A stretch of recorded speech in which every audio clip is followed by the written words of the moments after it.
Hey everyone, so quickly before this video starts, I just want to say that every time I mention that this is the final episode of this series, it's not the final tutorial. The final tutorial will actually be next episode. Sorry I messed this up because I didn't realise till afterwards, because we had a suggestion for another video which is going to come after this on trails. So forget whenever I say that this is the final episode in this video. Forget about it, because I got it completely wrong. This is technically the penultimate episode tutorial. So yeah, this is actually the penultimate, not the final. Just please remember that. This is it, everyone. This is the final tutorial of the Roblox Studio Speed Simulator series. This is it. Today, we are going to be making some UI improvements. We're going to be making a tab which closes and opens this side UI for mobile devices, so it's easier to see. We're doing it all. Let's get right into it. First thing you're going to want to do, we're going to go into Start GUI, and we're going to go to our main screen.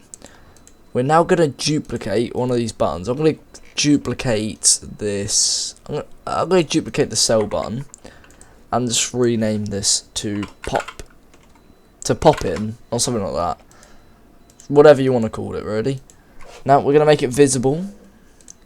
I'm just going to make this like an arrow, like a less than sign. Let's just leave the script there at the moment. Now I'm going to put this here, make it like that. Just sort of resize it a bit. Maybe change the colour of it. Let's change some colours. Let's not keep everything such a dull colour. Let's have something orange. No, let's just keep it the same colour. Probably a better idea. Now we're gonna have to create a debounce. Not necessarily. We'll create an out equals true. Right, we'll say out equals true. Then we'll say script.parent.mouse button one click :connect function.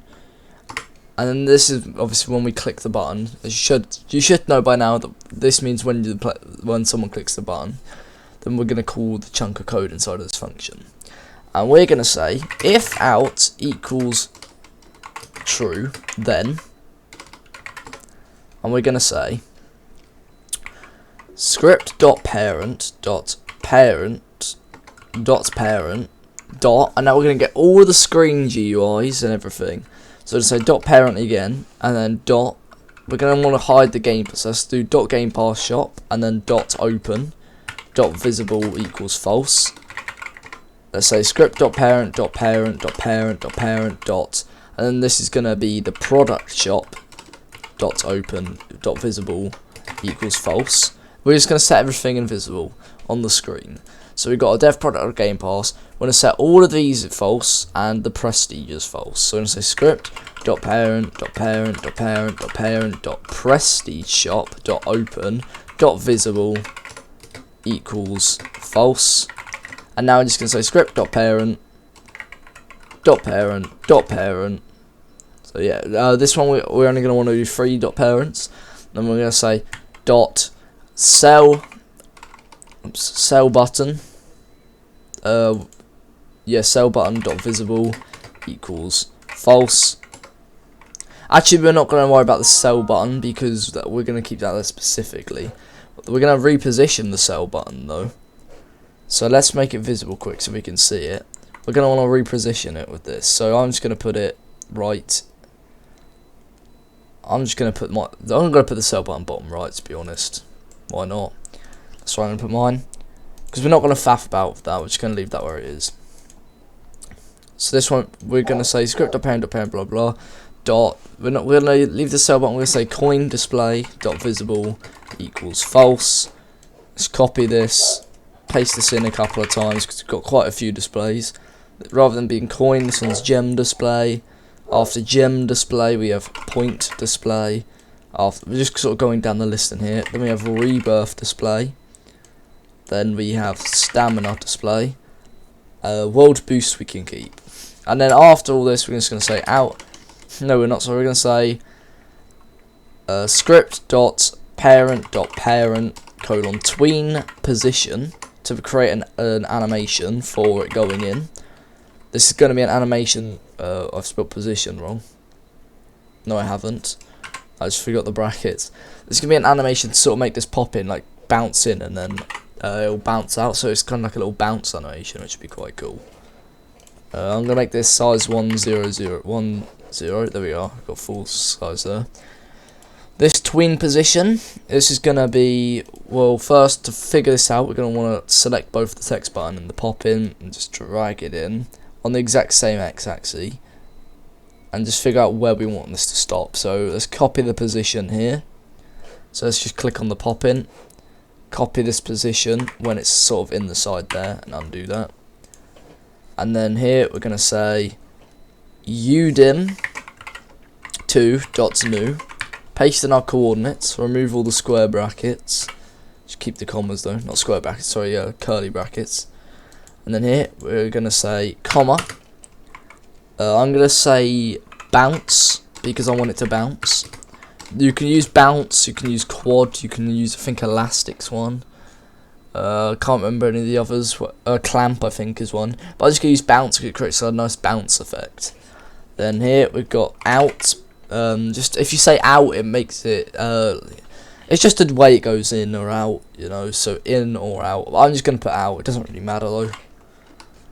And here we're gonna say this is gonna be the number of seconds it's gonna take, so I'm gonna say 0.5. And let me copy this. No, actually before we do that, we're gonna say out equals false. Now we're gonna copy this entire if statement, but we're gonna say if out equals false, then we're going to set everything back to true. So let's just set one thing to true, copy it, and paste it as for everything. And now these coordinates are going to be replaced with the current coordinates of pop in, which are there. Once again, remove the curly braces. Let's just remove those, there we are. Bounce out again, 0.5 once again. And then this is going to say out equals true. One more thing I want to do is say script.parent.text equals and the bigger than sign, and then here I want to say script.parent.text equals the less than sign, just so we kind of got that switch. And I believe this is it. Oh yeah, sorry, what we've done wrong here, the out is meant to be before the bounce, and then this out is meant to be the bounce. We just got these two the wrong way around, that's all. Yeah, that was just my mistake, made a little mistake there. So let's fix that up. Let's run it. Okay, I think it might just be the case that we need to say local tween service equals game :get service tween service. We need to get the tween service. I think that's it. Okay, I've compared this to my other script, and the only thing that's different is that this bit here is in an else. So let's just make an else and put this in. That's the only difference. So now let's try that. Yeah, that shouldn't be the case. I'm very confused. What? Oh, it is. It's just the else. That's it. Okay, I don't really know the code bar in that, to be honest. But there you are. We've got it. It works. We've now got like a little in and out contraption. You could probably make it slower. Maybe make it wait a while. But I quite like it. So there you are. That's basically all I'm going to show you how to do this video. You've now got some sort of organised UI. Slightly more organised than before. And that is it. So I think, everyone, you should go and experiment yourself now. That is it for all the tutorials of this series. Of course, if you do have any more ideas, do let us know. They probably won't become a part of this series, but we might do separate videos on them. Because there's always room for more improvement. We've got quite a few more ideas like pets and stuff, but we're not going to do those in this series because they're really long. Pets are long. We might do it in separate episodes. But that's it for now for the series. So thanks everyone so far. The next episode, and this will be a recap. It won't actually be a tutorial, it'll just be a recap on everything we've done in the series. And then after that, we might release a full thing with every episode in like one long course video, sort of. So thank you everyone for sticking around for the entire, 31 episodes of this series.